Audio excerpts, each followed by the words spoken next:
Hi, Declan. Nan got a Paw Patrol book, and it's called Save the School Bus.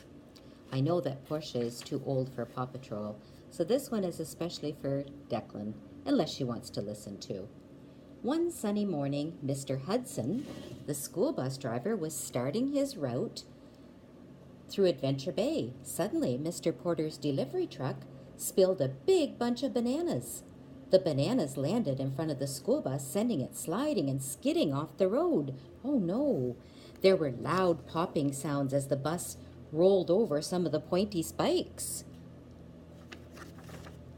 All four tires on the bus were flat. How could Mr. Hudson pick up the kids and take them to school? He knew he had to alert the Paw Patrol. "Don't worry," Ryder said. "No job is too big. No pup is too small."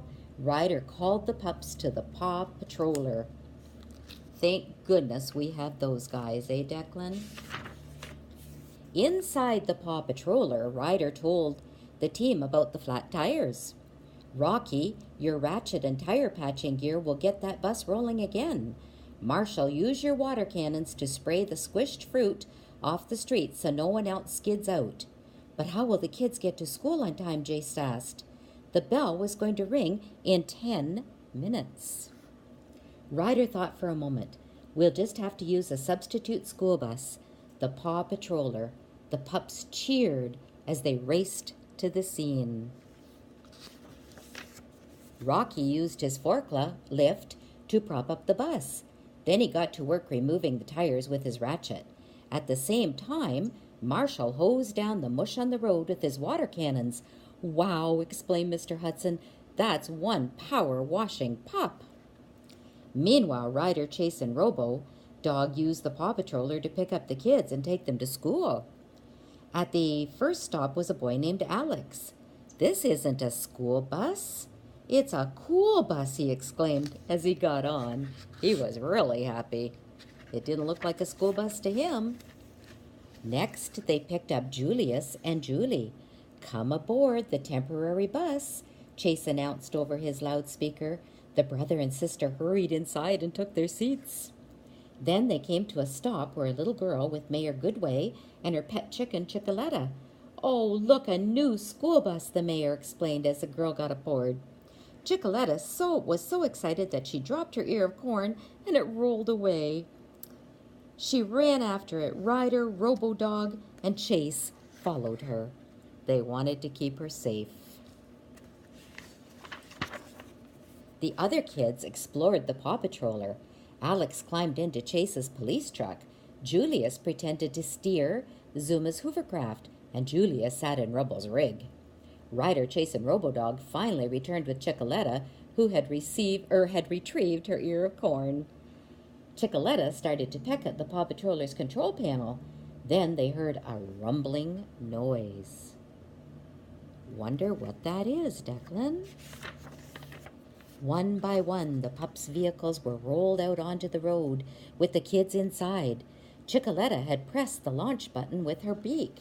"Whoa!" yelled Alex. "Whee!" screamed Julia. "Woo!" whooped Julius. "No, Chicoletta," said Ryder. But the poor chicken was so startled that she flew straight up.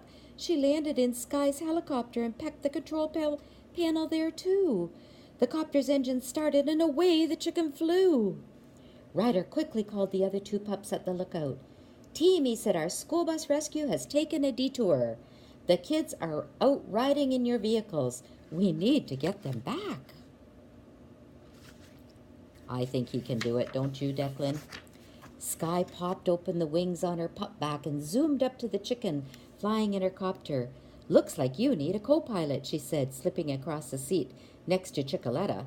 Sky grabbed the controller and safely steered the chopper and its pecking passenger toward home. Back on the ground, Rubble raced toward his rig on his skateboard. With a few fancy moves, he flipped himself inside the digger next to Julia. He pressed the brake, barely avoiding a crash with Mr. Porter's fruit stand. Uh-oh, he'd be in trouble with that, I'll bet. Out on the water, Julius was speeding toward Captain Turboat's boat in the hovercraft. Zuma zoomed up to the hovercraft on a kite-powered surfboard and leaped behind the wheel. The hovercraft turned, missing the boat at the last second. Meanwhile, Ryder and Chase caught up to Alex. "Time to pull over," the pup barked, but Alex didn't know how. Ryder instructed Chase to shoot a net from his pup pack. The net sailed through the air and stretched between two trees, catching the patrol truck like a soccer ball. "Goal!" Ryder and Chase shouted, high-fiving each other. They did it.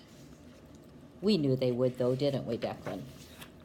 Everyone rushed back to Paw Patroller. If they hurried, they could still get the kids to school on time. But then the Paw Patroller's door suddenly opened and the little girl threw out a bouncy ball. Robo-Dog chased it while the girl started up the giant vehicle. The Paw Patrol rolled down the street. Ryder sprang into action. "Sky, get your copter back in the air and lower the harness," he said. Once Ryder had strapped himself into the harness, Sky flew over the Paw Patroller. Ryder dropped down through the roof and ran to the front. He reached for the controls and brought the vehicle to a stop right in front of the school. Just as the other pups pulled up, the bell rang.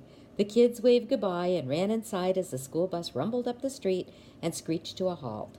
Rocky had fixed the tires and the bus was as good as new. "Did you just get here?" he asked his teammates with a giggle. "What took you so long?" I think they did a great job, don't you, Declan? That was a perfect book. And love you big much. Love you, sweetheart. Mwah.